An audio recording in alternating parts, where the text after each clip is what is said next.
차갑게 울려 퍼지는 형사의 목소리가 방을 채웠습니다. 한설린 씨, 사고 차량 운전자 본인 맞습니까? 현광등 불빛 아래 만삭의 배를 두 손으로 감싼 채 의자에 앉은 여인이 살짝 고개를 끄덕였습니다. 손끝이 미세하게 떨렸습니다. 뱃속 아이가 살짝 움직일 때마다 온몸이 무거워지는 것 같았죠. 맞은편 긴 의자에는 남편 최도윤과 시어머니 윤정숙이 나란히 앉아 있었습니다. 도윤은 시선을 땅에 떨구고 있었어요. 윤정숙은 날카로운 눈빛으로 설인의 배부터 얼굴까지 훑어보았습니다. 이번엔 다르다. 설인은 직감했습니다. 예전과는 다른 날선 긴장감이 감돌았어요. 형사 강태식이 서류를 넘기며 말을 이었습니다. 목격자 진술에 따르면 사고 당시 운전석에 남성이 앉아 있었다는 증언이 있습니다만 그 순간 윤정숙이 불쑥 끼어들었습니다. 그건 착각이에요. 형사님. 그때 우리 며느리가 운전했어요. 맞지? 설리나 당황한 목소리였지만 그 속에는 강한 압박이 섞여 있었죠. 도윤은 고개를 더 숙인 채 아무 말도 하지 않았습니다. 설인의 손이 더 세게 떨렸습니다. 이 모든 상황이 너무나도 부당하게 느껴졌어요. 현관 앞에 아수라장이 다시 떠올랐습니다. 몇 시간 전 새벽 4시 갑자기 깨워져 비틀거리며 따라 나온 집 현관 앞엔 시아버지 최명호가 차에 시동을 걸고 서 있었습니다. 빨리 타 아버지. 대체 무슨 일이세요? 지금 설명할 시간 없어. 도윤이 사고 나서 차 안이 순간 얼어붙었습니다. 사고요? 어디가 다치셨는데요? 다친 건 도윤이가 아니야. 최명호가 핸들을 꺾으며 중얼거렸습니다. 도윤이가 사람을 쳤어. 설이는 말문이 막혔습니다. 사람을 쳤다고. 곧이어 도착한 현장은 아비규환이었어요. 파란 불빛과 빨간 불빛이 교차하는 가운데 앞부분이 완전히 찌그러진 검은색 세단이 보였습니다. 도윤의 차였죠. 경관 2명이 그를 부축하고 있었고 도윤의 셔츠는 구겨져 있었고 넥타이는 풀려 있었습니다. 그리고 그에게서는 진동하는 술 냄새가 났어요. 여보, 설인이 달려가려는 순간 윤정숙이 강하게 팔을 붙잡았습니다. 가만히 있어. 경찰관이 도윤에게 다가갔습니다. 음주 측정 거부하시면 불리합니다. 각하. 아니. 저는 도윤은 눈을 제대로 뜨지 못한 채 횡설수설하고 있었습니다. 술을 마셨구나. 설인은 그제야 상황을 제대로 이해했습니다. 저 멀리 앰뷸런스가 서 있었고 들것에 실린 사람의 옷에는 피가 스며 있었습니다. 피해자는 이정훈 씨, 42세입니다. 횡단보도를 건너다 차량에 치였고 현재 의식불명 상태입니다. 경찰관의 무전기가 딱딱하게 울렸습니다. 설인의 다리가 휘청였습니다. 그때 윤정숙이 설인의 팔을 끌고 차 뒤로 자리를 옮겼습니다. 얼굴은 창백했지만 눈빛은 이상하게도 날카로웠어요.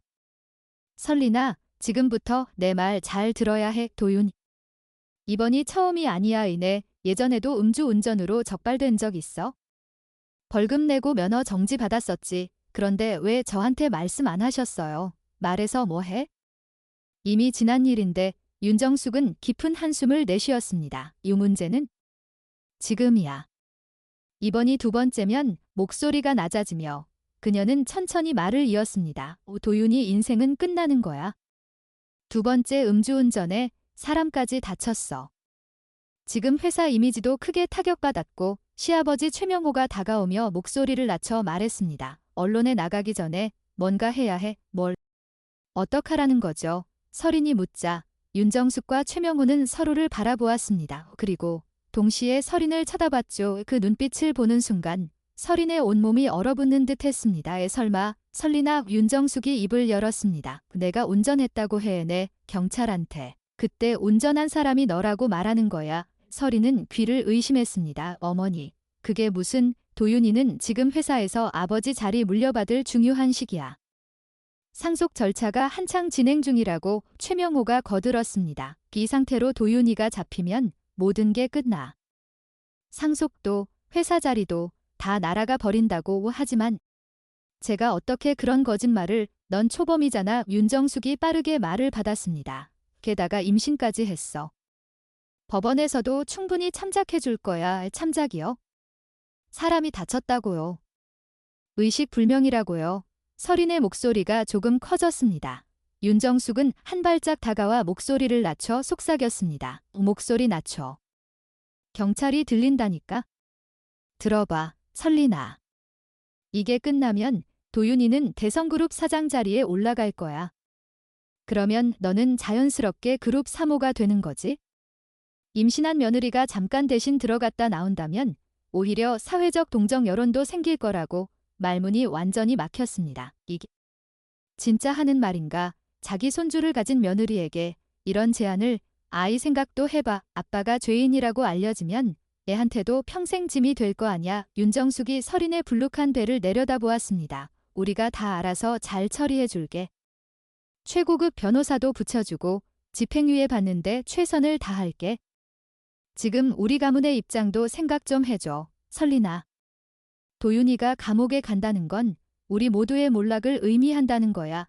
두 사람의 눈을 번갈아 보던 설이는 문득 깨달았습니다. 아이까지? 그들의 계산에 포함된 거구나. 뱃속에서 아이가 세차게 발로 차는 것 같았습니다. 설이는 본능적으로 손을 배 위에 올렸습니다. 생각할 시간을 주세요. 생각이라고? 지금 경찰이 눈앞에 있는데 무슨 생각을 한다는 거야? 윤정숙의 목소리에 초조함이 스멀스멀 묻어났습니다. 그때 한 경찰관이 그들에게 다가왔습니다. 보호자분들 계시죠? 네. 저희가 가족입니다. 최명호가 바짝 다가섰습니다. 운전자 신원 확인 중인데요.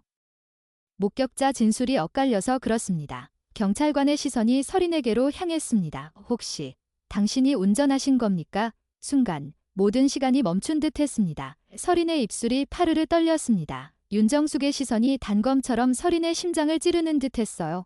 말해.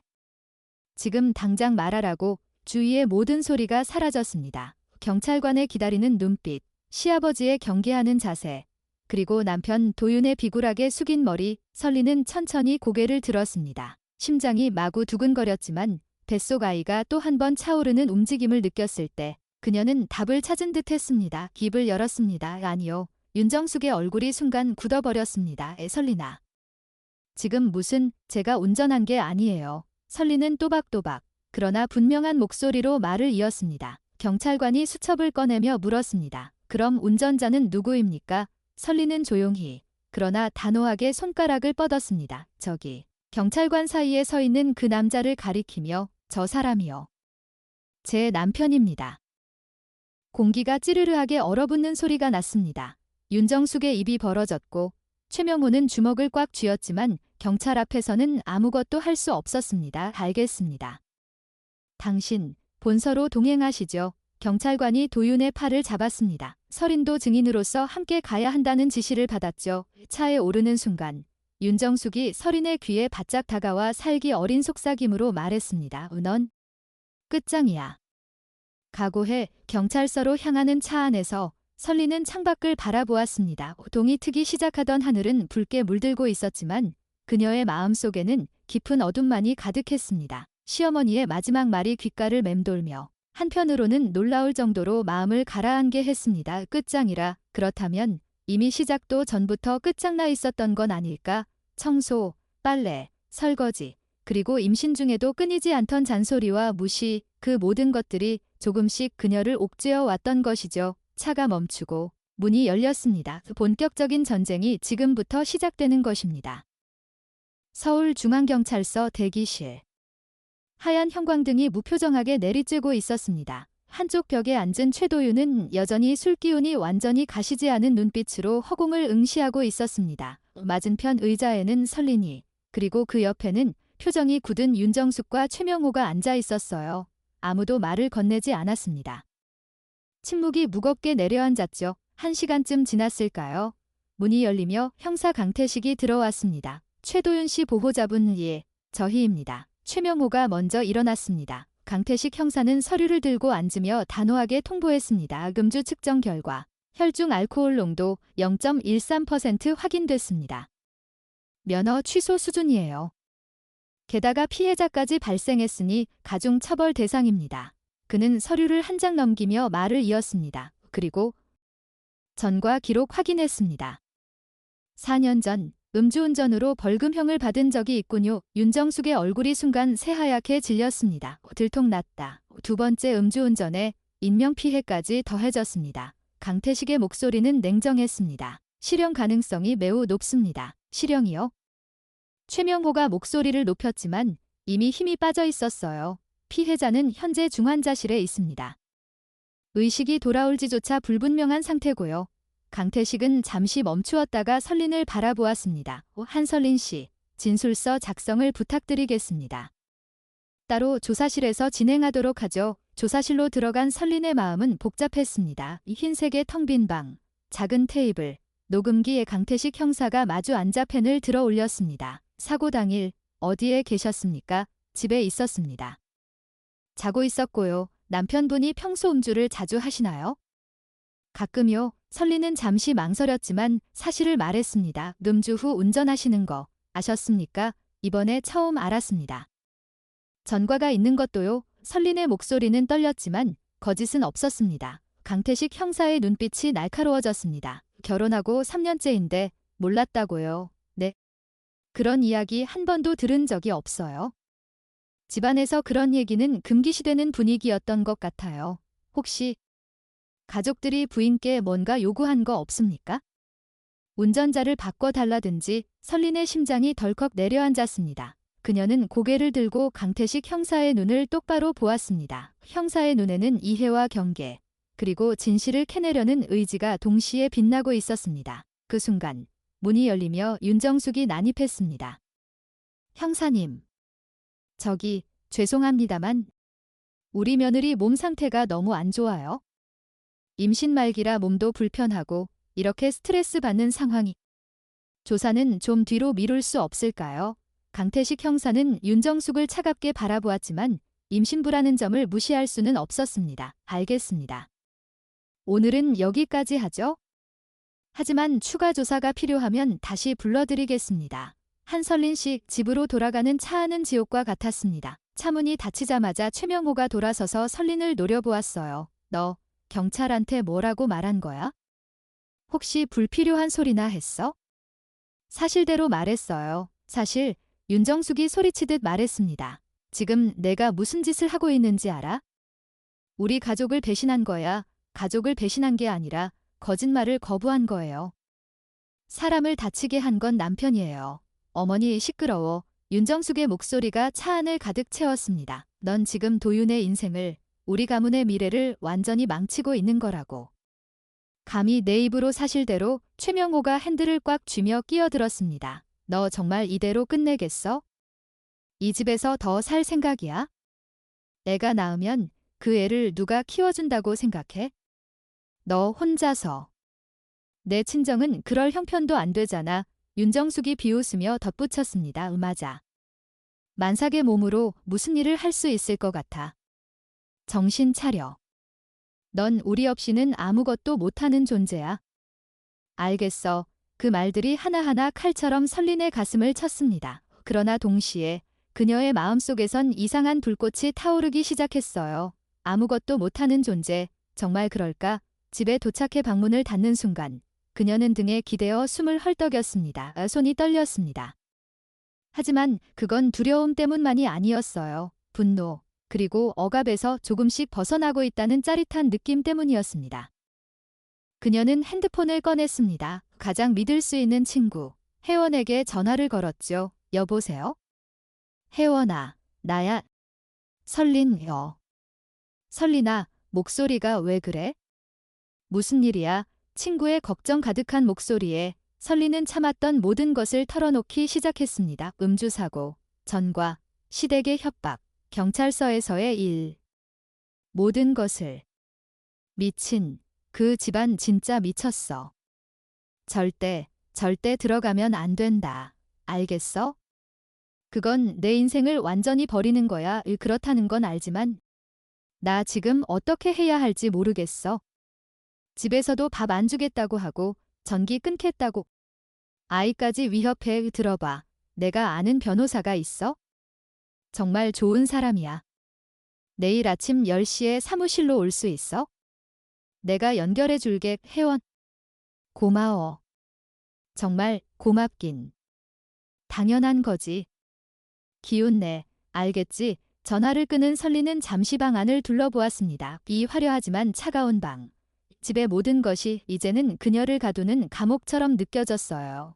그녀는 배를 살짝 쓰다듬었습니다. 아가야. 엄마가 지킬게.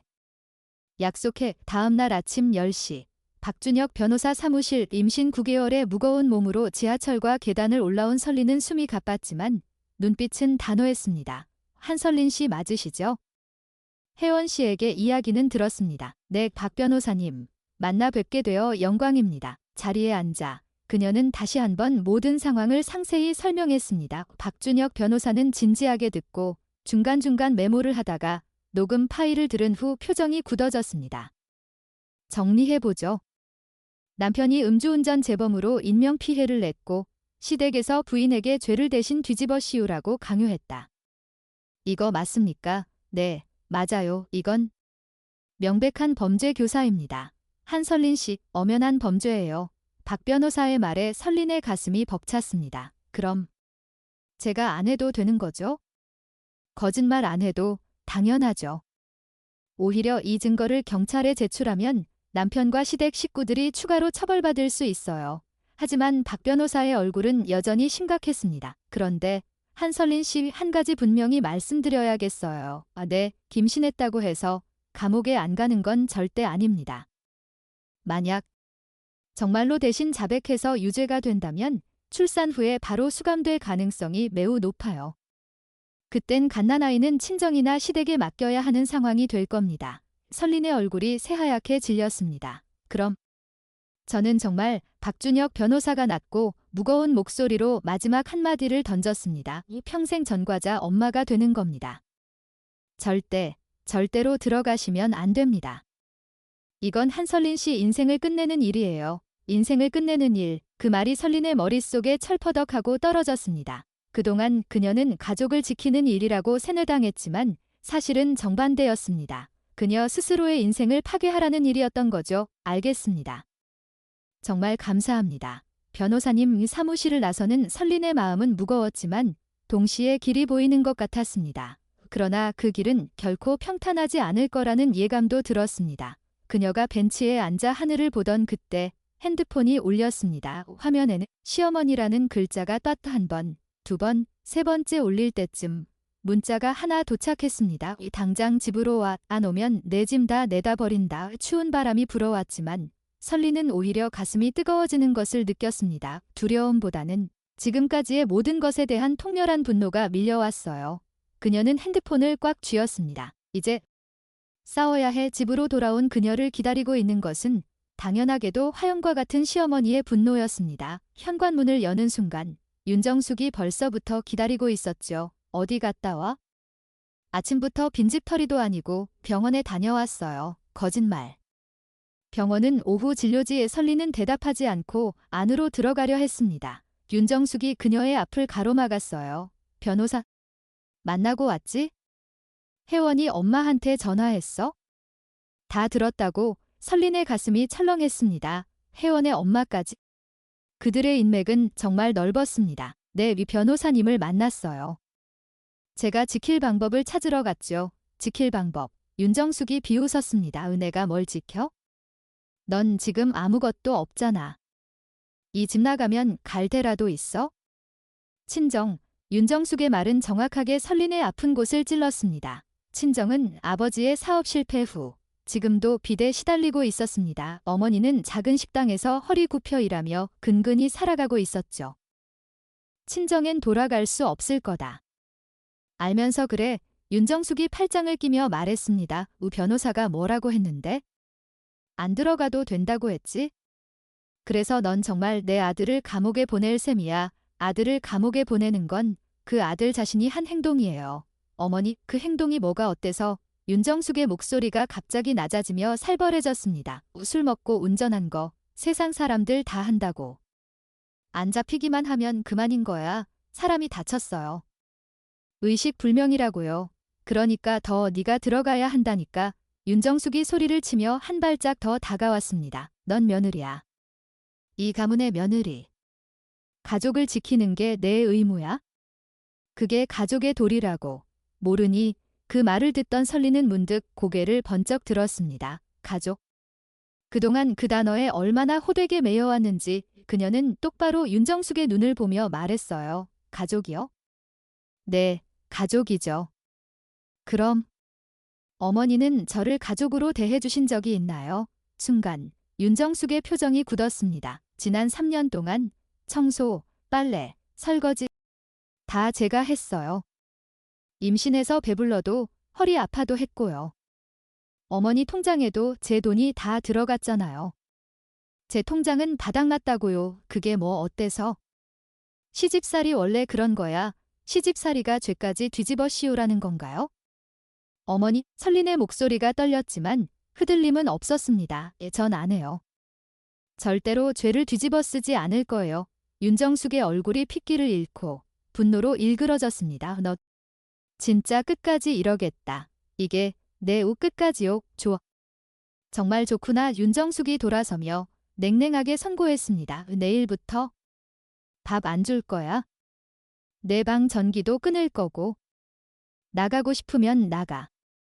하지만 애 낳고 키울 생각은 꿈도 꾸지 마. 내가 상상하는 그런 쉬운 세상이 아니니까. 방문이 쾅 하고 닫혔습니다. 그 소리에 설린의 온몸이 흔들렸지만 그녀는 주저앉지 않았습니다. 천천히 방으로 들어가 배를 살며시 쓰다듬었어요. 아가야. 정말 미안해. 하지만 이게 우리가 살 길이야. 엄마가 반드시 지켜낼게. 그날 밤 새벽 4시에 설리는 가볍게 챙긴 짐을 들고 조용히 집을 나섰습니다. 만삭의 몸이 무거웠지만 그 무게보다 마음이 더 무거웠습니다. 그녀는 뒤도 돌아보지 않고 계단을 내려가 택시를 불렀습니다. 어디로 가시겠어요? 택시 기사가 물었을 때 설리는 잠시 망설였습니다. 그리고 나서 오랫동안 머물러 보고 싶지 않았던 그곳의 주소를 말했습니다. 이 주소로 가주세요. 친정집 앞에서 그녀는 초인종을 눌렀습니다. 누구세요? 문 너머로 들려온 것은 힘들게 일하다가 막 잠에서 깬 어머니의 목소리였습니다. 나야. 설린이 문이 열렸습니다. 어머니는 깜짝 놀란 표정으로 만삭의 배를 두 손으로 감싼 채 작은 가방 하나만 들고 서 있는 딸을 바라보았습니다. 설린아? 이게 무슨 일이야? 이 시간에 왜? 그제야 참았던 모든 감정이 폭발했습니다. 설린은 어머니 품에 안겨목 놓아 울었습니다. 엄마. 나 이제 어떻게 살아요? 어머니는 아무 말도 하지 않고 그저 딸의 등을 토닥여 주었습니다. 새벽 하늘이 서서히 밝아오고 있었지만 설린에게 진정한 전쟁은 이제 막 시작될 시간이었습니다. 친정집 작은 방 천장을 바라보며 설린은 잠들지 못했습니다. 이불 냄새는 낯설지 않았지만 벽지의 낡은 얼룩과 집안의 고요함이 오히려 불안하게 만들었어요. 엄마의 다리가 부어서 마사지 크림을 바르는 소리가 밤새 귓가에 맴돌았습니다. 내가 짐이 됐어. 아침. 엄마는 간단한 밥상에 김치와 계란 후라이 2개를 올려놓았습니다. 많이 먹어. 내 몸 생각해서라도. 엄마. 미안해요. 무슨 소리. 밥 먹어. 식사를 마칠 때까지 엄마는 아무것도 묻지 않았습니다. 설린이 먼저 입을 열었어요. 엄마. 시댁에서 큰일이 났어요. 모든 것을 털어놓는 동안 어머니의 표정은 차츰차츰 굳어져 갔습니다. 이야기가 끝났을 때 어머니는 테이블 위에 주먹을 꽉 쥐고 있었죠. 미친놈들. 그 한마디에 설리는 또다시 눈시울이 뜨거워졌습니다. 엄마, 나 어떡하면 돼? 당연히 안 해야지. 어머니는 단호하게 말했습니다. 내 딸 인생 망치라고. 그게 무슨 소리야? 여기서 아무 걱정 말고 있어? 엄마가 어떻게든 해볼게. 애 낳으면 같이 키우면 되지. 하지만 엄마도 식당 일하시는데. 힘들겠어요. 괜찮아. 어떻게든 되겠지. 어머니의 눈가에 깊게 패인 주름과 그 안에 담긴 걱정을 설리는 읽을 수 있었습니다. 쉽지 않을 거라는 걸 너무나 잘 알았죠. 오후 핸드폰이 다시 울렸습니다. 최도윤이었어요. 1번, 2번, 3번째가 울릴 때쯤 문자들이 쏟아져 들어왔습니다. 어디야? 집으로 와. 엄마가 진짜 화났어. 내가 이러면 안 된다고. 그리고 마지막 문자. 구속영장 나왔어. 내일 재판이다. 구속영장. 그 단어가 현실로 다가왔습니다. 그 직후 또 다른 전화. 윤정숙이었죠. 이번엔 받았습니다. 어디 있어? 차갑고도 날카로운 그녀의 목소리 그대로였습니다. 친정이요. 친정. 거기서 뭐 해? 당장 돌아와. 안 돌아갈 거예요. 뭐, 제가 말했잖아요. 죄 뒤집어 쓰지 않을 거라고. 통화 속에서 윤정숙의 숨소리가 거칠어지는 게 느껴졌습니다. 지금 정신 나간 거야? 이혼할 거야? 도윤이가 그렇게 하겠다고 했어? 내가 협조하지 않으면 이혼하겠대. 그 말을 듣자 설리는 웃음이 나왔습니다. 억압되고 위협당하고 이용당하는 인생의 끝에 남은 최후의 카드. 그것이 기혼이었다는 것이 너무나도 비극적으로 느껴졌어요. 이혼? 말이 늦었네요. 좋아요. 이혼하죠, 뭐. 너 진짜, 어머니, 저 녹음한 거 있어요. 도윤 오빠가 저더러 대신 들어가라고 한 거 변호사 선생님도 들었고요. 이거 경찰에 넘기면 오빠랑 어머니도 같이 처벌받는다고요. 순간 통화선 너머에서 숨소리가 멈췄다가 날카로운 목소리로 터져 나왔습니다. 감히 내가 협박을 해. 협박이 아니라 사실이에요. 저 괴롭히지 마세요. 더 이상요. 그리고 전화를 끊었습니다. 손은 떨렸지만 마음은 놀라울 정도로 단호했습니다. 돌아갈 곳은 없어. 앞으로만 나아가는 거야. 다음 날 아침 설리는 일찍 일어났습니다. 어머니가 아침 일찍 식당 나갈 준비를 하고 있었죠. 엄마, 나 오늘 경찰서 갈 거예요. 경찰서? 또 왜? 증거 제출하려고. 녹음 파일이랑 문자. 변호사 선생님 말씀대로요. 어머니는 아가씨를 반으로 썰리는 표정으로 딸을 바라봤습니다. 그럼 도윤이는 처벌받겠죠. 당연히 하지만 내 아빠인데. 엄마의 설리는 어머니를 똑바로 바라보며 말했습니다. 왜 아빠가 날 감옥에 보내려고 했어요? 그게 가족이에요. 저는 살고 싶어요. 아이 낳고 평범한 엄마로 살고 싶다고요. 전과자 엄마로는 못 살아요. 어머니는 아무 말도 하지 못했습니다. 대신 두 팔을 벌려 딸을 꼭 끌어안았습니다. 알겠어. 내 마음대로 해, 엄마가. 내 편일게 고마워요. 엄마의 서울중앙경찰서 앞 거대한 건물이 위압적으로 느껴졌지만 설리는 심호흡을 했습니다. 할 수 있어? 지금까지 해왔어. 안으로 들어가 형사 강태식을 찾았습니다. 한설린 씨, 또 어떻게 오셨습니까? 제출할 게 있어서요. 여기. 그녀는 핸드폰을 꺼내 녹음 파일을 재생했습니다. 차 안에서의 도윤의 목소리가 흘러나왔습니다. 내가 대신 들어가면 초범이잖아. 임신부니까 집행유예 받을 수도 있고. 강태식 형사의 표정이 순식간에 굳어졌습니다. 이건 범죄 교사입니다. 알아요. 그래서 왔어요. 저는 운전 안 했어요. 남편이 했고 그들이 이렇게 강요했어요. 강태식 형사는 깊게 숨을 들이쉬었습니다. 알겠습니다. 정식으로 진술을 받겠습니다. 조사실로 가시죠. 조사실에서는 모든 게 녹음되었습니다. 사고 당일 운전자는 누구였습니까? 제 남편, 최도윤이요. 확실합니까? 네, 전 집에서 자고 있었어요. 그런데 왜 가족들은 당신이 운전했다고 진술했습니까? 남편이 음주운전 전과가 있어서요. 이번에 또 걸리면 상속이 다 끊긴다고, 회사 이미지도 타격받는다고 했어요. 그래서 시어머니가 제가 대신 들어가면 초범의 임신부라 참작받을 거라고 했습니다. 참작 끝나면 남편이 사장이 되고 저는 대성그룹 사모가 된다고. 설린의 목소리가 떨렸지만 흐트러지지 않았습니다. 임신한 며느리니까 동정 여론도 생길 거라고요. 강태식 형사의 눈빛이 차갑게 변했습니다. 임신한 며느리에게 그런 말을 했다고요? 네, 증거가 여기 있어요. 그녀는 녹음 파일과 문자 메시지 내역을 모두 건넸습니다. 강태식 형사가 하나씩 확인하며 고개를 끄덕였습니다. 한설린 씨, 내 용기 내주셔서 진심으로 감사합니다. 형사의 말에 설리는 눈시울이 붉어졌습니다. 제가 잘한 거 맞죠? 당연합니다. 만약 거짓 진술하셨다면 한설린 씨의 인생은 끝장이었을 겁니다. 전과자로 아이에게도 평생 짐이 되고요. 그 말이 마음을 후려쳤습니다. 박 변호사와 똑같은 말이었어요. 남편과 시댁 식구들 모두 추가 조사를 받게 될 겁니다.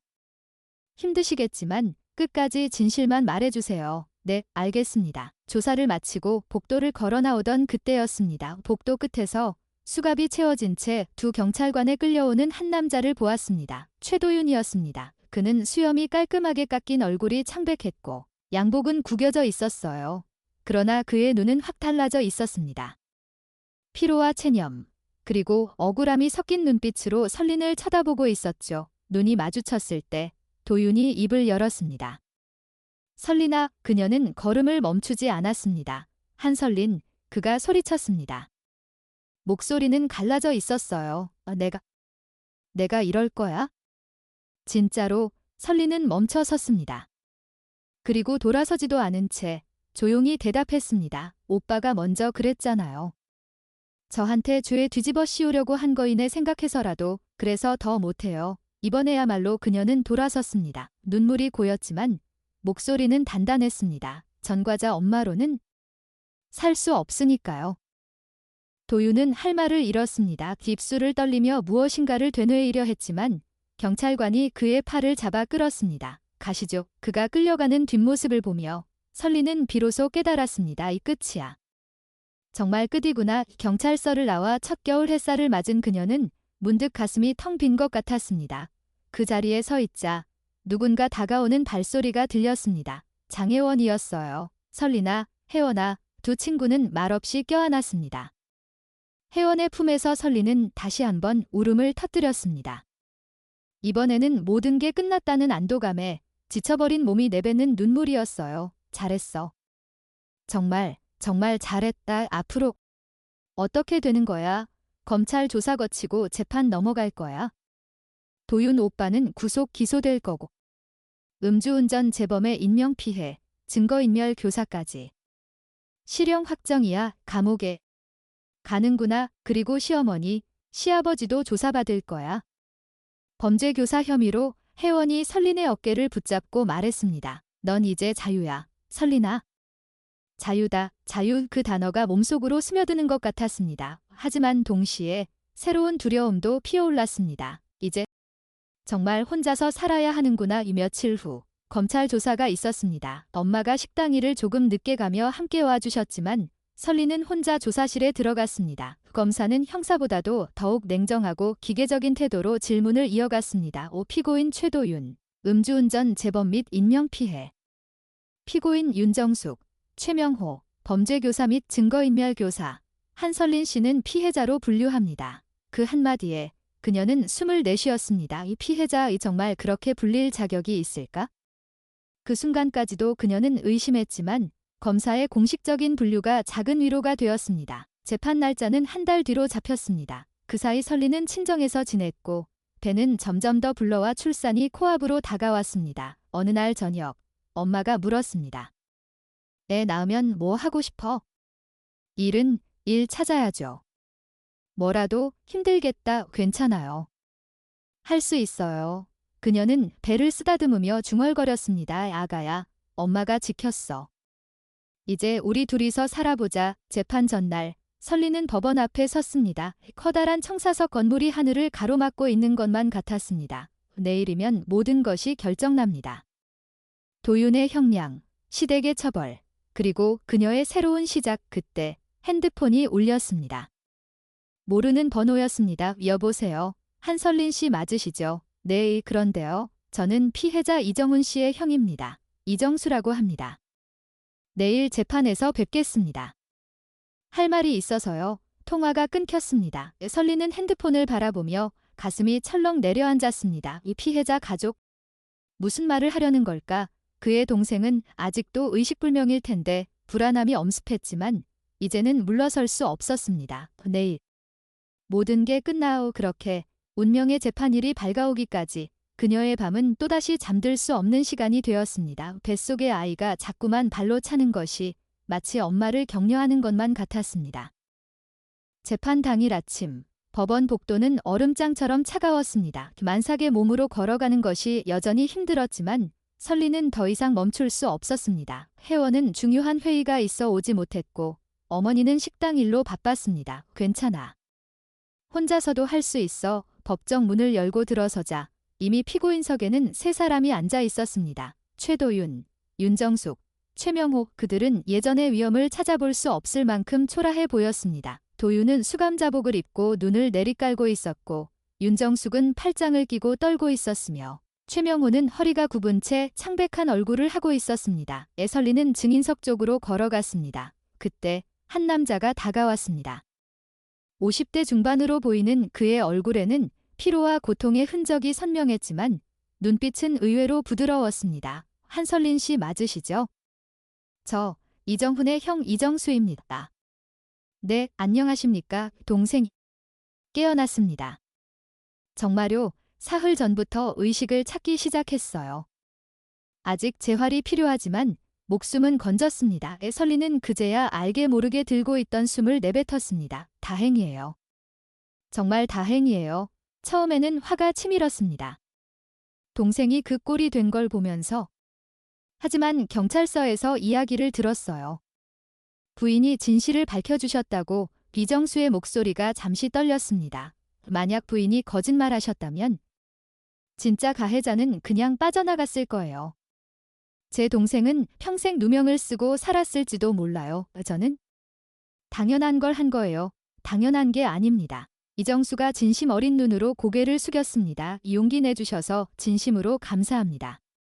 동생도 꼭 전해달라고 했어요. 그는 명함 한 장을 건넸습니다. 저는 작은 무역회사를 운영하고 있습니다. 혹시 일이 필요하시면 연락주세요.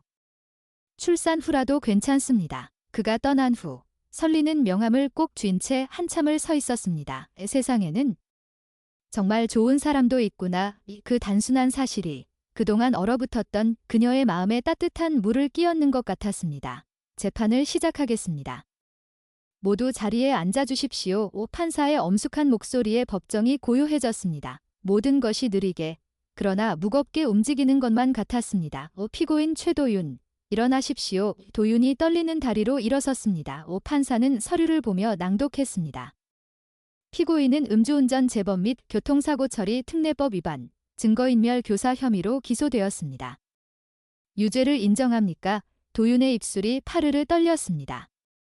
인정합니다. 검찰의 구형을 선고합니다. 검사가 일어나 단호하게 말했습니다. 피고인은 사회적 책임이 있는 지위에서 전과가 있음에도 음주운전을 재범하였고 피해자에게 중상을 입혔습니다. 더 나아가 자신의 배우자에게 죄를 떠넘기려 한 악질적인 행위는 결코 용서받을 수 없습니다. 징역 3년을 구형합니다. 법정이 술렁였습니다. 도윤의 다리가 휘청거렸고 뒤에서 들려온 윤정숙의 흐느낌 소리가 났습니다. 설리는 고개를 들지 못했습니다. 그저 두 손을 배 위에 놓고 뱃속 아이의 움직임에 집중했습니다. 피고인 윤정숙, 최명호, 일어나십시오. 두 사람이 비틀거리며 일어났습니다. 두 피고인은 범죄교사 및 증거인멸 교사 혐의로 기소되었습니다. 유죄를 인정합니까? 윤정숙은 고개를 숙인 채 아무 말도 하지 못했고 최명호가 나지막이 대답했습니다. 인정합니다. 검사가 다시 일어났습니다. 피고인들은 가족이라는 이름으로 가장 약한 자, 임신한 며느리를 이용해 범죄를 덮으려 했습니다. 이는 명백한 범죄 교사이며 사회적 신뢰를 저버린 중한 죄입니다. 징역 1년 6개월, 집행유예 2년을 각각 구형합니다. 윤정숙이 비명에 가까운 흐느낌을 터뜨렸습니다. 안 돼. 이럴 순 없어. 증인 한설린, 증인석으로 나오십시오. 모든 시선이 그녀에게로 집중되었습니다. 그녀는 천천히 일어나 배를 감싸며 증인석으로 걸어갔습니다. 발걸음은 무거웠지만 결코 흔들리지 않았습니다. 선서를 마친 후 판사가 물었습니다. 증인, 피고인들의 강요가 있었다고 진술한 바 있습니다. 구체적으로 설명해 주시겠습니까? 설리는 심호흡을 했습니다. 그리고 그날 밤의 공포, 차 안의 대화, 집에서의 협박을 하나도 빼놓지 않고 담담하게 증언했습니다. 사고 당일 새벽, 시어머니께서 제게 운전자를 바꾸라고 하셨어요. 제가 대신 들어가면 초범이고 임신부라 참작받을 거라고. 그리고 끝나면 남편이 사장이 되고 전 대성그룹 사모가 된다고 했습니다. 저는 임신 9개월이었습니다. 곧 출산을 앞둔 몸이었어요. 법정이 쥐죽은 듯 고요해졌습니다. 왜 거부하셨습니까? 아이 때문이었어요. 설리는 본능적으로 배를 쓰다듬었습니다. 전과자 엄마로는 살 수 없었어요. 이 아이가 자라서 엄마가 전과자라는 말을 듣는 상상만 해도 가슴이 찢어질 것 같았습니다. 그리고 그녀는 이번에야 비로소 고개를 들어 피고인석의 도윤을 똑바로 바라보았습니다. 남편이 한 일은 남편이 책임져야 한다고 생각했습니다. 가족이라는 이름으로 죄를 덮는 것은 진짜 가족의 도리가 아니라고 믿습니다. 그 말이 법정을 가득 채웠습니다. 오 판사는 무거운 표정으로 고개를 끄덕였습니다. 증인석에서 내려가셔도 좋습니다. 자리로 돌아오는 길에 설리는 지나가는 사람들의 시선을 느꼈습니다. 동정, 비난, 지지 섞여 있는 것 같았지만 이제는 그 어떤 시선도 그녀를 흔들 수 없었습니다. 판결은 일주일 후에 선고하겠습니다. 재판을 끝냅니다. 망치 소리가 울리고 사람들이 자리에서 일어났습니다. 그 순간 윤정숙이 피고인석에서 뛰쳐나오려 했습니다. 한설린. 이 XX야. 너 때문에 다 망했어. 너 때문에. 경비원이 그녀를 제지했습니다. 설리는 뒤돌아보지 않았습니다. 더 이상 그들의 눈물과 분노는 그녀의 것이 아니었습니다. 밖으로 나오니 봄볕이 따사로웠습니다. 혜원이 달려와 꼭 안아주었고 설리는 그 품에서 다시 한번 울었습니다. 이번에는 모든 감정이 뒤섞인 정화의 눈물이었습니다. 판결 나오면 도윤 오빠는 실형이야. 시댁도 벌금형이나 집행유예 받겠지. 응, 넌 자유야. 설리나. 진짜 자유. 혜원이 그녀의 어깨를 붙잡고 말했습니다. 앞으로는 내 인생을 내가 살면 돼. 자유 그 단어가 이제야 조금씩 실감 났습니다. 무거운 족쇄가 풀리고 숨이 쉬어지는 것 같았습니다. 일주일 후 선고 공판날 이번에는 정말 혼자였습니다. 어머니는 식당 일이 너무 바빠 함께 오지 못했고 혜원도 해외 출장이 있었습니다. 괜찮아. 이 정도는 법정에 들어서니 세 사람은 이미 앉아 있었습니다. 윤정숙은 눈이 멀어진 것처럼 허공을 바라보고 있었고 최명우는 눈을 감은 채로 있었으며 도윤은 여전히 고개를 숙인 채였습니다. 그들의 모습은 한때의 그 위험을 찾아볼 수 없을 정도로 초라했습니다. 판사가 입장했습니다. 피고인 최도윤, 일어나십시오. 본 법원은 피고인 최도윤의 음주운전 재범, 교통사고 처리 특례법 위반, 증거인멸 교사 혐의를 유죄로 인정합니다. 징역 3년을 선고합니다. 쿵 망치 소리가 공기를 진동시켰습니다. 도윤의 무릎이 꺾이는 것이 보였고 그는 고개를 들지 못한 채 경찰관에게 끌려나가기 시작했습니다. 그가 설린 앞을 지날 때 잠시 눈을 마주쳤습니다. 그의 눈에는 분노도 원망도 없었습니다. 오히려 체념과 깊은 후회가 스멀스멀 피어오르고 있었습니다. 그는 아무 말도 하지 못했고 설린도 아무 말도 건네지 않았습니다. 이미 모든 말은 끝났습니다. 피고인 윤정숙, 최명호, 일어나십시오. 본 법원은 두 피고인의 범죄 교사 및 증거인멸 교사 혐의를 유죄로 인정합니다. 각자 징역 1년, 집행유예 2년을 선고합니다. 윤정숙이 주저앉았습니다. 그녀의 몸에서 힘이 쭉 빠져나가는 것이 보였습니다. 최명호는 고개를 저으며 눈물을 흘렸습니다. 판사가 마지막으로 덧붙였습니다. 피고인들은 가족이라는 이름으로 약자를 착취하고 법을 우롱하려 했습니다. 임신한 며느리에게 죄를 떠넘기려 한 행위는 이 법정이 용서할 수 없는 중죄입니다. 이 재판을 통해 법 앞의 평등함을 다시 한번 상기시킵니다. 피해자와 증인의 용기에 감사드립니다. 재판이 끝났습니다. 설린이 일어나 복도를 걸어갈 때 이정수 씨가 다시 다가왔습니다. 한설린 씨, 수고하셨습니다. 네. 이정수 씨도요. 동생이 조금씩 회복 중입니다. 꼭 찾아뵙고 싶다 하네요. 저야말로 뵙고 싶습니다. 이정수는 미소 지었습니다. 앞으로도 힘내세요. 우리 회사 문은 항상 열려 있습니다. 감사합니다. 정말 감사합니다. 법원을 나서는 길에 겨울 찬바람이 불었지만 설리는 전혀 춥지 않았습니다. 오히려 가슴이 뜨거웠습니다. 핸드폰을 보니 이혼 서류가 도착했다는 문자 메시지가 있었습니다. 그녀는 법원 앞 광장 벤치에 앉아 서류에 서명하는 사진을 찍어 보냈습니다. 이제 진짜 끝. 그리고는 엄마에게 전화를 걸었습니다. 엄마, 재판 끝났어. 어때? 다 잘 끝났어. 엄마, 다행이다. 우리 딸, 정말 고생했다. 엄마가 더 고생이에요. 이제 제가 엄마 도와드릴게요. 무슨 소리. 너만 건강하면 돼. 전화를 끄는 설리는 하늘을 바라보았습니다. 구름 한 점 없이 맑고 푸른 하늘이 마치 그녀의 미래를 예견하는 것만 같았습니다. 집에 돌아와서 설리는 출산 준비를 시작했습니다. 아기 옷을 정리하고 병원 가방을 챙기며 그녀는 비로소 어머니가 된다는 실감이 들었습니다. 두렵지 않아. 나는 해낼 수 있어? 지금까지 해왔으니까. 그리고 몇 주 후 진통이 시작되었습니다. 새벽 3시. 그 고통은 예상보다 훨씬 강렬했지만 설리는 웃음을 지을 수 있었습니다. 이제 만날 시간이야. 병원으로 가는 택시 안에서 어머니가 꽉 그녀의 손을 잡았습니다. 조금만 참아, 애야. 조금만, 엄마. 괜찮아요. 기쁘다고요. 분만실에서 의사의 격려와 간호사의 응원 속에 설리는 온 힘을 다해 밀어냈습니다. 그 순간 그녀의 머릿속을 스친 것은 고통도 두려움도 아니었습니다. 세상에 단 하나뿐인 내 아이를 만난다는 기대감. 그리고 그 아이를 지켜내겠다고 다짐했던 그날의 자신이었습니다. 아기 나왔어요. 건강한 여자 아기입니다. 새 생명의 울음소리가 방을 가득 채웠습니다. 간호사가 따뜻하게 감싼 아기를 그녀의 품에 안겨주었습니다. 작고 빨갛고 눈을 꼭 감은 채로 세상을 향해 오는 그 생명체를 보는 순간 설리는 모든 것을 잊었습니다. 고통, 눈물, 싸움.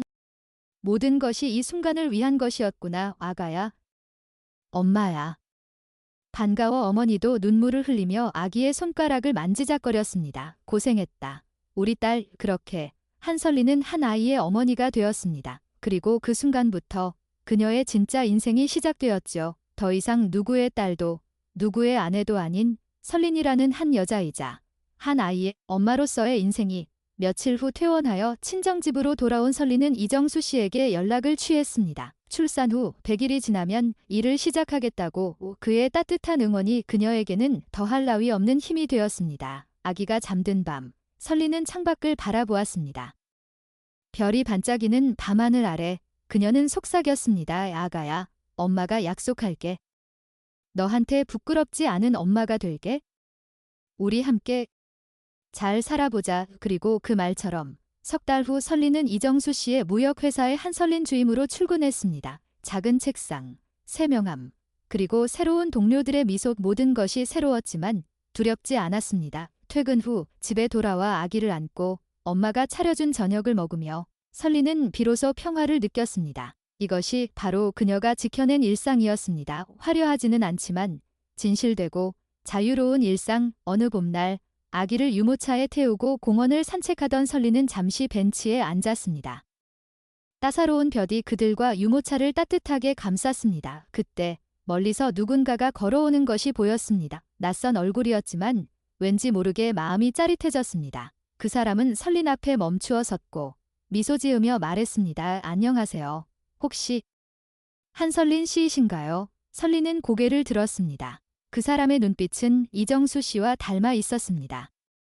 따뜻하고 진실된 눈빛이었습니다. 그리고 그 순간 설리는 알았습니다. 인생은 끝나지 않는다는 것을, 고통의 끝에는 반드시 새로운 시작이 기다리고 있다는 것을. 그녀는 아기를 꼭 안으며 미소로 답했습니다. 네, 맞습니다. 저예요. 새로운 봄, 새로운 만남, 새로운 이야기가 시작되는 순간이었습니다. 긴 겨울이 지나고 마침내 봄이 온 것이었습니다. 공원의 봄볕은 유모차 안에 딸아이 머리카락을 금빛으로 물들이고 있었습니다. 아이는 잠에서 막 깨어난 듯 까만 동그란 눈으로 주위를 둘러보다가 엄마를 보고 까르르 웃었습니다. 설리는 그 웃음에 마음이 녹는 듯 했어요. 안녕하세요. 혹시 한설린 씨이신가요? 낯선 남자의 목소리에 고개를 들었을 때 설린의 마음은 왠지 모르게 평온했습니다. 두려움보다는 호기심이 먼저였어요. 그는 30대 중후반으로 보였고 옷차림은 단정했지만 지나치게 격식을 차리지 않은 편안함이 느껴졌습니다. 가장 인상적이었던 것은 그의 눈빛이었어요. 이정수 씨의 눈처럼 어딘가 따뜻하고 진실해 보였습니다. 네, 맞습니다. 저예요. 설리는 자연스럽게 미소를 지었습니다. 실례지만 어떻게 쟤를 다 저기 이정수 사장님께 들었습니다. 남자가 조금 어색해하며 명함을 꺼냈습니다. 이준성이라는 이름과 작은 디자인 스튜디오의 로고가 인쇄되어 있었어요. 정수 형님이 자주 이야기하시더군요. 용기 있는 분이 자기 회사에 와서 열심히 일하고 있다고요. 저는 형님의 후배이고 마침 근처에 일이 있어서 지나가다 보니 그는 유모차 안의 아기를 바라보며 미소를 지었습니다. 아기 너무 예쁘네요. 딸아이신가요? 네. 덕분에요. 제가 너무 갑자기 찾아와서 실례했습니다. 사실은 저희 스튜디오에서 현재 진행 중인 프로젝트가 있는데 한설린 씨의 경험이 도움이 될 것 같아서 한번 말씀드리고 싶었어요. 설리는 약간 당황했습니다. 제 경험이요?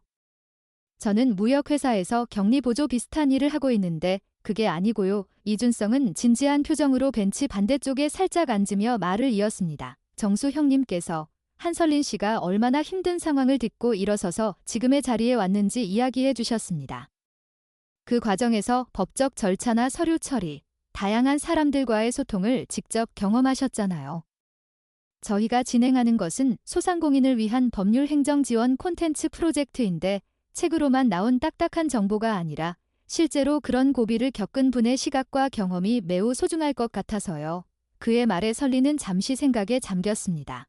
그동안의 일을 경험이라 부르기에는 너무나 아프고 치욕스러운 기억들이었지만 동시에 그 누구도 가르쳐주지 않았던 것들, 사람의 민낯, 제도의 허점, 스스로를 지키는 법을 몸소 배운 시간이기도 했습니다. 전문가는 아닙니다. 그냥 평범한 사람인데요. 그 평범한 사람의 목소리가 가장 절실하게 필요한 사람들이 있습니다. 이준성의 눈빛이 진지해졌습니다. 생각해보세요. 만약 시댁의 압력에 굴복하셨다면 지금의 한설린 씨는 없었을 거예요. 하지만 싸워서 이기셨고 새로운 삶을 살고 계시죠. 그 과정에서 배운 현실적인 조언은 어떤 책보다 값질 거라고 생각합니다. 아이가 옹알이를 시작했습니다. 설리는 유모차를 살짝 흔들어주며 고민에 빠졌습니다. 한편으로는 과거의 상처를 다시 건드리는 것이 두려웠습니다. 하지만 다른 한편으로는 그 고통이 조금이라도 다른 사람에게 빛이 될 수 있다면 그것은 그 모든 시간들이 조금은 의미 있는 것이 될 수도 있겠다는 생각이 들었어요. 자세한 내용을 들어볼 수 있을까요? 물론이죠. 저희 스튜디오로 한번 오시겠어요? 아니면 카페에서? 아니요, 괜찮아요. 여기서 말씀해 주셔도 돼요. 이준성은 프로젝트에 대해 설명하기 시작했습니다. 단순한 정보 전달이 아닌 실제 사연을 가진 사람들의 이야기를 중심으로 하나라이프 가이드를 만들고 싶다는 것이었습니다. 설린의 역할은 고정적인 것이 아니라 필요할 때 경험을 나누고 초안을 검토하는 정도의 자문 위주였습니다. 시간은 충분히 맞추실 수 있도록 하겠습니다. 당연히 정식 계약을 통해 진행할 생각이고요. 그는 말을 마치며 부드럽게 덧붙였습니다. 한설린 씨의 이야기가 다른 이들에게 희망이 될 수 있다고 믿습니다. 혼자서는 못 이길 것 같았던 싸움을 이길 수 있었다는 사실 자체가 큰 힘이 되니까요. 그 말을 들은 설리는 문득 재판 전날 이정수 씨가 했던 말이 생각났습니다. 부인의 용기가 제 동생의 정의를 찾았습니다. 그렇다. 그녀의 싸움은 단지 자신만을 위한 것이 아니었을지도 모릅니다. 그 싸움은 정의가 무너질 뻔한 그 순간을 지키는 것이었고 그것이 결국은 또 다른 이들에게 희망의 줄기가 될 수 있는 것이었습니다. 좋아요. 해보겠습니다. 설리는 단호하게 말했습니다. 하지만 하나 조건이 있어요. 제 딸에 대한 이야기는 절대로 공개하지 말아주세요. 이 아이는 그 모든 일에서 가장 소중한 보상이자 완전히 새로운 시작이에요. 아이의 미래를 위해 그 부분만큼은 지켜주셨으면 합니다. 당연하죠. 그건 기본적인 예의입니다. 이준성은 약속처럼 고개를 끄덕였습니다. 그날 이후 설린의 일상에 새로운 활력이 생겼습니다. 아침에는 이정수 씨의 회사에서 무역 업무를 배우고 오후 퇴근 후에는 아이를 돌보며 때때로 이준성의 스튜디오에서 열리는 회의에 참여했습니다. 처음에는 과거를 말하는 것이 힘들었지만 점점 그 이야기를 경험으로 치환해 나갈 수 있게 되었습니다.